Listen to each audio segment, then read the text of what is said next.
Haleluya. Amin. Sebelum duduk kita berikan tepuk tangan bagi Tuhan yang baik. Haleluya. Terima kasih Tuhan. Silakan duduk Bapak Ibu yang diberkati Tuhan. Shalom saudara semuanya. Kiranya Tuhan terus memberkati saudara walaupun ada tantangan, walaupun mesti melewati rintangan, melewati lembah dan air mata, tapi percayalah Tuhan janji enggak pernah meninggalkan saudara ya. Nah,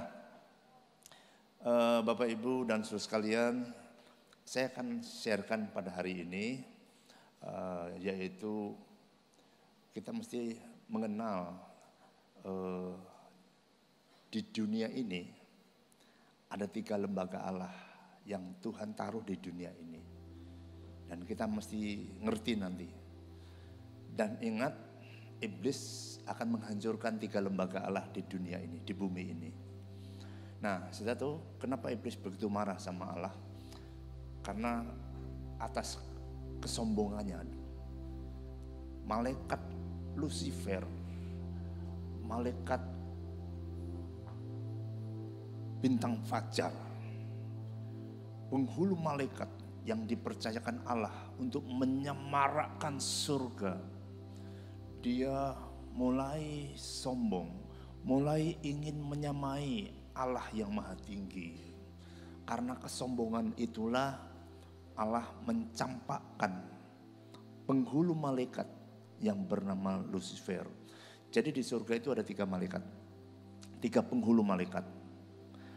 Malaikat Gabriel yang membawa berita, lalu malaikat Mikael itu malaikat perang, panglima perang, bala kerajaan surga, dan malaikat Lucifer itu yang menyemarakkan suasana surga.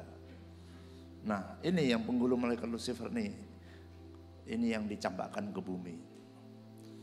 Dan ketika malaikat Lucifer itu dicampakkan ke bumi, itu bukan cuma sendiri, itu berlaksa-laksa malaikat-malaikat yang ikut Lucifer.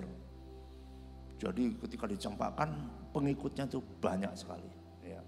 Dan menjadilah iblis. Lalu pengikutnya menjadi roh-roh jahat. Nah, pasti malaikat ini dendam. Ngerah, ingin balas dendam. Jadi balas dendam itu ada karakter iblis. Ingin balas dendam. Nah, tapi nggak bisa ngelawan Allah. Allah maha dahsyat, maha kuasa, maha hebat. Maka yang akan dihancurkan iblis adalah lembaga Allah yang ada di bumi. Ya. Nah, apa itu lembaga Allah yang ada di bumi dan yang akan dihancurkan iblis? Yang pertama adalah lembaga Allah yang bernama pemerintah. Apa saudaraku? Pemerintah. Kita baca Roma pasal 13 ayat 1 sampai dengan 4. Saya akan bacakan ya. Tiap-tiap orang harus takluk kepada pemerintah yang di atasnya. Sebab tidak ada pemerintah yang tidak berasal dari Allah. Dan pemerintah-pemerintah yang ada ditetapkan oleh Allah. Sebab itu barang siapa melawan pemerintah, ia melawan ketetapan Allah. Dan siapa yang melakukannya akan mendatangkan hukuman atas dirinya. Sebab jika seseorang berbuat baik, ia tidak usah takut kepada pemerintah. Hanya jika ia berbuat jahat, maukah kamu hidup tanpa takut terhadap pemerintah? Perbuatlah apa yang baik dan kamu akan beroleh pujian daripadanya. Karena pemerintah adalah hamba Allah untuk kebaikanmu. Tetapi jika engkau berbuat jahat, takutlah akan dia. Karena tidak percuma pemerintah menyandang pedang. Pemerintah adalah hamba Allah untuk membalaskan murka Allah atas mereka yang berbuat jahat. Jadi Allah itu punya lembaga yang ada di bumi.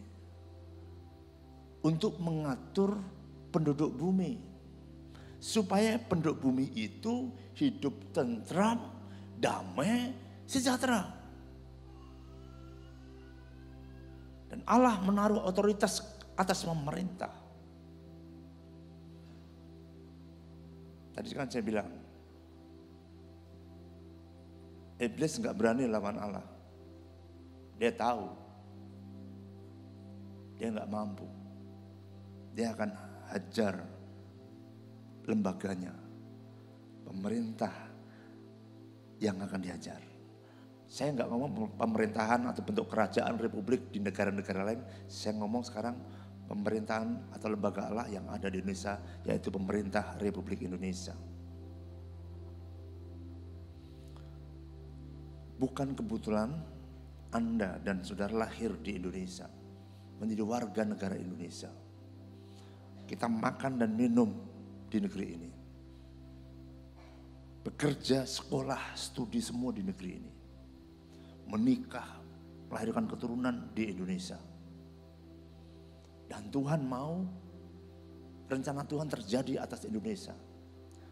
Bukankah dalam doa Bapa kami diajarkan, bila kehendakmu itu terjadi di bumi seperti di surga. Tuhan mau di Indonesia itu suasana surga. Tuhan mau di Bengkulu ada suasana surga. Standar suasana surga damai, sejahtera. Ketika malaikat Gabriel menghampiri para gembala di padang Efrata, kan dia yang mengucapkan ya, perkataan begini, kemuliaan bagi Allah di tempat yang maha tinggi. Dan damai sejahtera di bumi di antara manusia yang berkenan kepadanya. Jadi ketika Yesus lahir di bumi, itu misinya agar bumi itu penuh dengan damai dan sejahtera. Karena Tuhan mau suasana surga itu turun di bumi. Supaya manusia damai dan sejahtera. Dan iblis akan mengambil ini dari bumi, dari pemerintah. Dengan cara apa? Kita lihat bukti saja. Faham-faham radikal yang melahirkan terorisme. Orang jadi takut. Ada kerusuhan. Ada kejahatan-kejahatan. Nah, iblis menciptakan hal seperti ini supaya di bumi tidak damai, supaya di Indonesia tidak damai.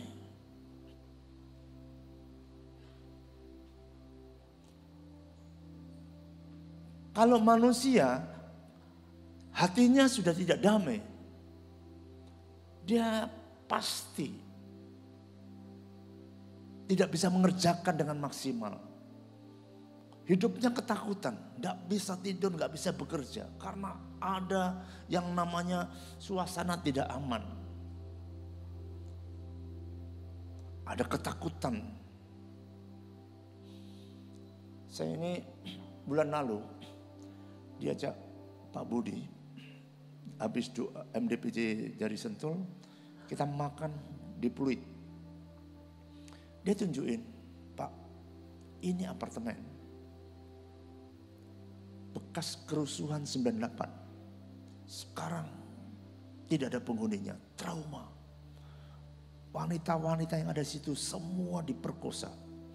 Ribuan massa dari mana dengan beringasnya masuk dan menjarah. Semua. Lalu tidak jauh dari itu ada namanya tempat kematian orang-orang Chinese kalau mati itu ditaruh di rumah duka, di yayasan. Nah, itu mayat-mayat yang mati, yang entah mau dikremasi atau mau dikuburkan dengan cara dikubur, itu digantung semua sama orang-orang itu. Jadi mencekam suasananya. Orang pada waktu itu kalau sudah ingat kerusuhan 98, hukum itu tidak ada di Indonesia. Mau jarah-jarah, mau bunuh-bunuh, tidak ada sanksinya. Manusia dari berbagai macam tempat datang dengan beringasnya, mengerikan, mencekam. Maka banyak orang-orang yang punya duit lari ke Singapura. Semua harta kekayaan dijual murah, mobil dijual murah, rumah dijual murah dengan cepat dia.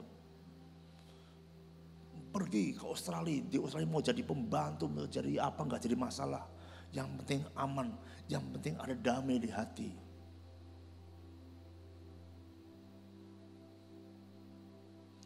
Nah, ini cara setan.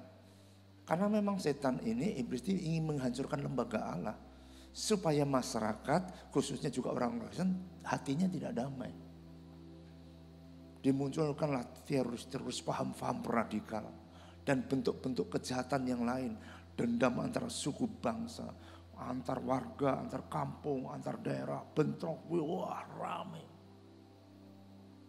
Saya mau tanya, saudara itu bisa tidur enggak kalau ada kerusuhan? Kok setiap hari ada maling, ada perampok, menjarah, lalu mereka dengan bebasnya mengambil barang-barang. Mana bisa saudara hidup, kita hidup dalam kondisi seperti itu.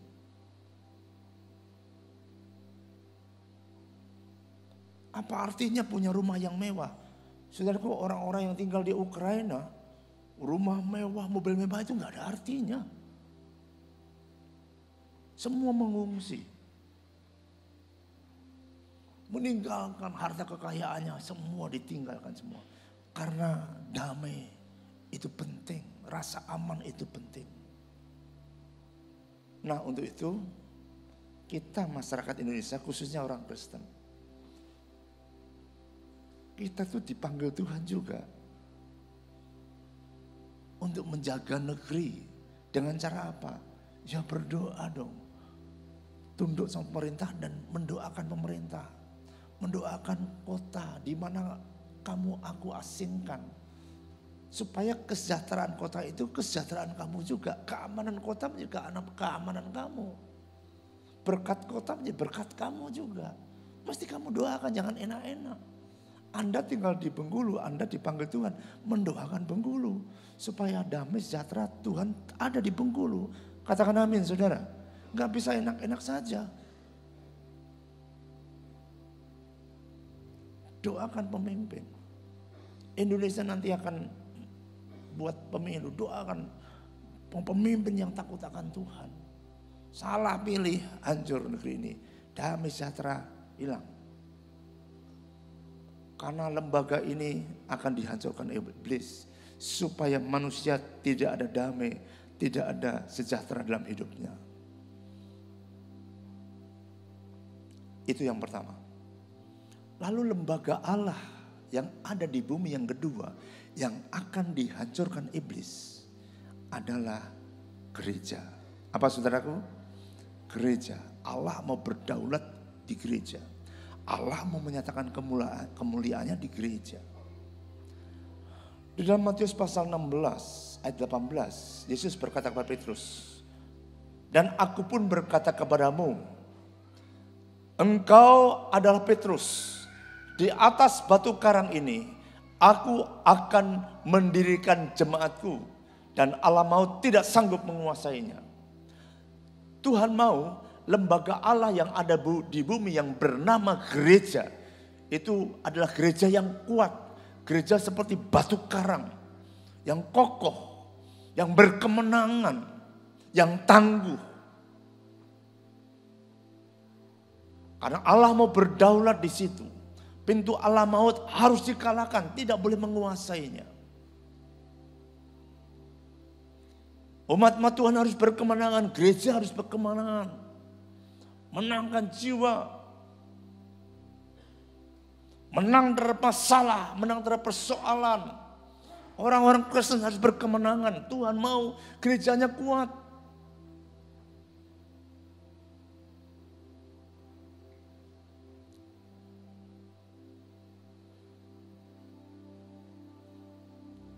Tapi iblis mau menghancurkan supaya gereja Tuhan itu lemah. Gereja Tuhan tidak berdaya. Gereja Tuhan kalah. Apalagi ya saudaraku yang di masa waktu ada pandemi. Wah itu bukan cuma untuk ujian untuk dunia atau bangsa-bangsa. Gereja juga mengalami ujian yang sangat berat di masa pandemi. Apalagi gereja kita ini sel grupnya tidak kuat, kulnya tidak kuat. Bayangkan 2 tahun lebih tidak bisa ibadah. Karena memang situasinya tidak mendukung. Pertama lewat online semangat. Lama-lama kendor. Lama-lama hilang. Tanpa disadari, imannya itu runtuh, berguguran. Lalu orang lebih berani ke mall, lebih berani ke pesta daripada ke gereja. Ke pesta mau datang, ke gereja nggak berani datang. Itu rohaninya merosot tajam. Saudara.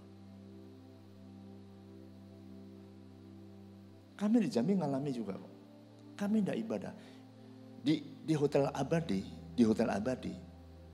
baru 3 kali ini ibadah. Baru 3 minggu yang lalu kita buat.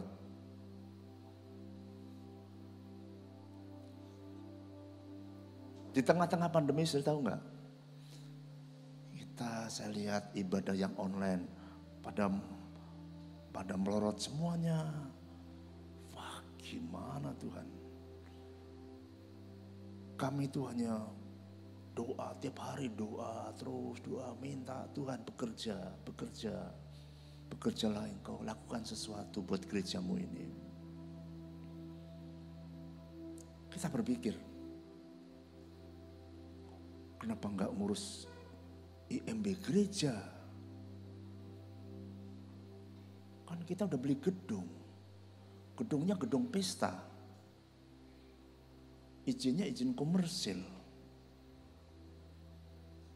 Kenapa nggak diurus jadi IMB gereja? Tapi enggak mungkin, enggak bisa. Mana ada ceritanya gedung pesta berubah jadi gedung gereja, ada IMB-nya itu. Enggak ada undang-undangnya. Walaupun saya pribadi kenal baik dengan Pak Wali Kota Jambi. Tapi dia ngomong kok, Delbi, gedung ini ya, tidak untuk artinya tetap untuk pesta dan saya izinkan untuk ibadah aja. Tapi bukan gedung gereja. Karena gedung ini terlalu besar. Kalau dia izinkan sepertinya juga nggak mungkin, dasarnya nggak ada. Nah, entah bagaimana waktu kami ngomong-ngomong, dia ngomong, Delbi kan tahu kan, saya jadi wali kota, saya kan kasih beberapa izin gereja. Jadi orang bilang saya itu anti Kristen, itu salah. Nah, disitulah kami masuk. Pak Wali berteriak-teriak, PLB itu sahabat karibnya Pak Wali. Gereja lain Bapak nggak kasih izin. Ini gereja sahabatnya kok nggak dikasih izin. Gereja lain Bapak kasih izin. Oh jadi mau izin? Mau. Kami minta izin gereja. Tapi nggak bisa gitu aja. Proses jalan dari awal. Pegang masyarakat. Sudah nggak? Masyarakat dipanggil semua, FKUB datang, ditanya satu-satu. Itu orang-orang FKUB itu anti sama gereja. Diteror semua. Anda berani ditanya satu-satu, setuju enggak gedung ini jadi gereja? Setuju enggak? Semua tanyain. Kalian berani enggak mempertanggungjawabkan di dunia dan akhirat? Herannya orang itu 60 orang itu yang dipanggil, orang-orang muslim semua. Kami siap. Noh, orang FKUB-nya dibingung. Kok enggak takut? Hukuman di dunia dari akhirat nanti. Singkat cerita, justru di masa pandemi, IMB gereja itu dikeluarkan. Berikan kemuliaan bagi Tuhan.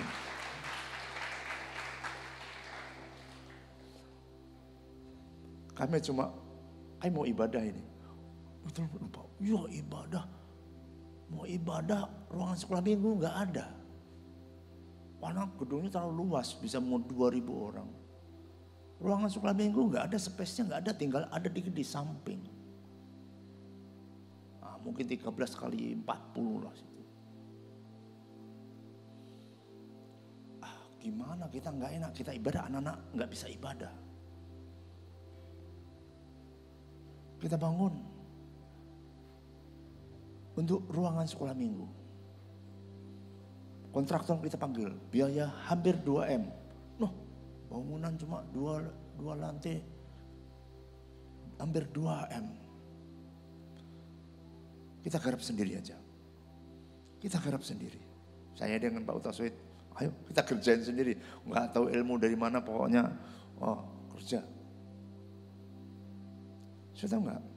Uang yang terkumpul pertamanya 50 juta. Persembahan karena pandemi, banyak jemaat yang bermasalah, usahanya, tokonya semua macet semuanya. Ya tidak mungkin dong, kita harus mobil saya leasingkan ulang. Iman kami udah nggak sanggup. Tukangnya bilang, Pak, kami percaya bangunan ini pasti selesai dengan baik. Wong orang kalau kami bangun mushola, bangun masjid, nggak ada yang namanya kekurangan. Apalagi bangun gereja, dia bilang. Nah, tukangnya ngomong gitu, iman kami bangkit lagi, nyala lagi. Wah. Sudah tahu apa yang terjadi? Bangunan itu sekarang sudah berdiri dengan baik. Dan Tuhan berikan kecukupan. Haleluya. Wah, memang kami juga tahan, kami prihatin juga di situ.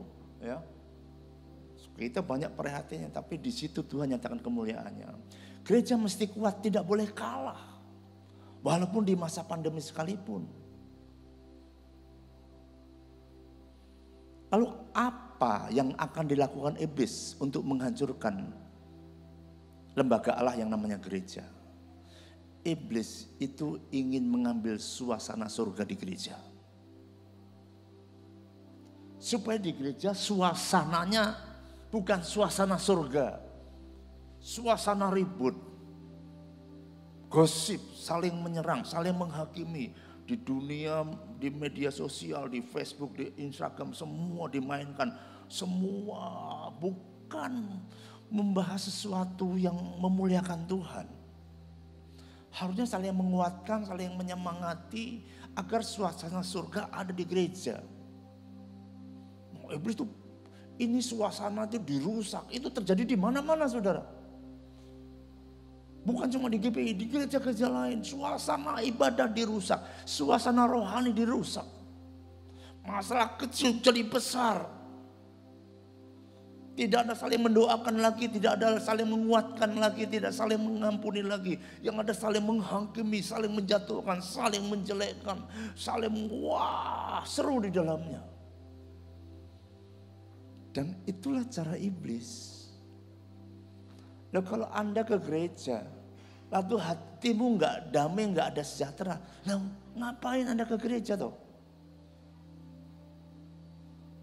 Di tempat lain juga sama, iblis mencuri, mengambil suasana surga di gereja itu. Makanya mesti kita ini sama-sama menjaga Bapak Ibu. Menjaga suasana rohani. Kalau ada masalah kecil, masalah dikit, ayo sama-sama dikasih solusi. Mesti dibangun keterbukaan, ada komunikasi. Saya ngomong kok sama jemaat, saudara, tolong koreksi saya. Apa yang saya masih kurang? Tolong koreksi gereja ini, apa yang membuat kita kurang? Tolong dikoreksi. Saya ini manusia, saya bisa salah mengambil keputusan. Anda mesti koreksi saya. Anda berdosa kalau tidak mengoreksi saya, dan saya masih terbuka. Saya mau dikoreksi kok. Supaya apa? Suasananya jadi baik. Karena setan akan terus mengombor-ngombori, terus membuat suasana. Kalau suasana nggak bagus, mau sudah aku datangkan pendeta yang paling hebat sekalipun, itu nggak ada dampaknya apa-apa. Dan iblis akan menghancurkan lembaga ini dengan cara mengambil surga, suasana surga di ibadah atau suasana rohani dalam gereja. Sebenarnya mendoakan pemimpin rohani juga, didoakan supaya pemimpin rohani juga tidak salah mengambil keputusan. Ada kebijakan-kebijakan yang keluarnya karena dari memang komunikasi dengan Tuhan. Kalau suasananya enak, damai sejahtera, Allah berdaulat di gereja, Allah berdaulat di ibadah raya, pintu Allah maut tidak sanggup menguasainya. Katakan amin. Kita berikan tepuk tangan bagi Tuhan. Ayo jaga suasana rohani. Supaya kehendak Tuhan terjadi di gerejanya. Engkau ibadah dengan damai sejahtera. Engkau ke gereja datang dengan masalah. Pulang dengan damai, pulang dengan jawaban. Ya. Karena suasananya dapat itu. Saling menyemangati, saling mendukung, saling mengingatkan, saling membangun, saling membantu, saling mendoakan, saling membangkitkan, saling menyembuhkan. Itu kata firman Tuhan, itu gereja yang benar. Baru suasana rohani dijaga, suasana surga dijaga. Ada damai sejahtera di bumi ini, di kota ini, dan di dalam gereja. Tuhan mau seperti itu. Kalau engkau bisa menjaga suasana rohani di gereja, kesembuhan-kesembuhan terjadi, mujizat-mujizat terjadi, pintu-pintu yang tertutup dibukakan sama Tuhan, doa-doamu dijawab oleh Tuhan, masalah-masalahmu akan selesai karena suasana surga akan mengatasi segalanya. Hadirat Tuhan akan menghancurkan semua belenggu-belenggu. Maka itu perlu dijaga. Yang ketiga, karena waktu saya sudah mepet, ada lembaga Allah yang ada di bumi yang terakhir yang akan dirusak oleh iblis adalah keluarga. Hati-hati. Iblis enggak suka ada suasana surga di rumahmu. Dia akan berusaha mengambil suasana surga di rumahmu. Ada masalah sedikit, masalah kecil jadi besar, lalu rusaklah yang ada dalam suasana-suasana kayak neraka-neraka kecil di rumah. Ada keributan-keributan, terus ada percekcokan, ada terus di dalam ada konflik-konflik. Dan itu cara setan, memang dia marah sama Allah, tapi melampiaskan kemarahannya ke keluarga-keluarga Kristen khususnya. Dan terus akan berusaha. Makanya mari kita jaga suasana di rumah, suasana surga di rumah. Ketika waduh, bapak-bapak pas lapar nih, lalu di rumah ternyata makannya nggak cocok atau makannya nggak ada, mesti kita bisa ngerti gitu loh. Ya. Dan lain sebagainya. Ada masalahnya perbedaan yang terjadi. Udah jangan dibesar-besarkan sampai nggak ngomong sampai berbulan-bulan. Waduh itu suasana rumah nggak karuan. Itu lembaga Allah loh. Kita dikasih tanggung jawab menjagai keluarga kita. Suami mesti jadi imam, istri mesti jadi penolong, anak-anak mesti nurut, ayo mendukung. Supaya surga itu ada di rumah, kalau suasana surga ada di rumah. Wow, Alkitab mengatakan, maka Allah akan mencurahkan berkatnya. Embun dari Gunung Hermon akan mengalir ke bukit-bukit Sion, mengalir ke rumah tangga, ke keluarga-keluarga Kristen.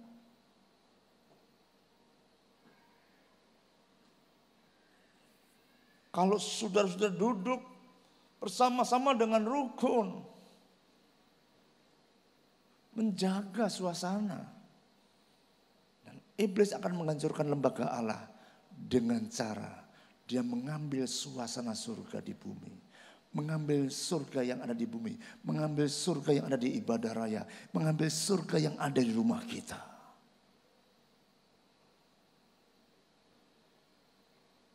Nanti saya akan doakan. Karena saya percaya banyak sekali hari-hari ini ada konflik-konflik dalam keluargamu. Apalagi khususnya kalau ekonomi lagi memburuk, itu sangat rawan akan konflik. Saling menyalahkan, semua sensitif, semua gampang marah, gampang tersinggung, dan lain semua. Dan itu akan menghambat berkat Allah. Semua harus kita lewati, ujian mesti kita lewati. Tapi percayalah, di balik semua masalah Tuhan sediakan berkat yang luar biasa. Asal kita bisa menjaga suasana surga di rumah kita masing-masing. Katakan amin. Ayo kita berikan tepuk tangan. Haleluya. Saya tidak perpanjangkan firman Tuhan. Tapi ingat baik-baik. Iblis lagi menghancurkan lembaga Allah. Dia marah besar. Dia tersinggung berat dengan Allah. Didendam. Dia ingin hancurkan suasana di negeri ini, suasana di kota ini. Supaya kota ini rawan kejahatan, kota ini rusuh. Enggak tenang kita tinggal di kota ini. Iblis juga akan mengambil surga di gereja. Mau dengarannya konflik aja. Enggak pernah berita yang baik yang didengar. Kalau ada api kecil padamkan semua. Ayo saling ada komunikasi diperbaiki. Saling mendoakan, menguatkan, menyembuhkan, memberkati. Ibadah, ada suasana surga, sakit disembuhkan. Pintu-pintu dibukakan oleh Tuhan. Berkat Tuhan melimpah. Enak ada suasana surga. Ayo kita jaga semua. Jangan sampai juga surga hilang di rumahmu. Ini penting. Ini lembaga Allah yang mesti kita bertanggung jawab untuk menjaganya. Agar kehendak Tuhan terjadi di bumi seperti di surga, di Bengkulu seperti surga, di gereja ini seperti di surga, di rumahmu seperti di surga. Haleluya. Ayo kita berikan tepuk tangan. Haleluya.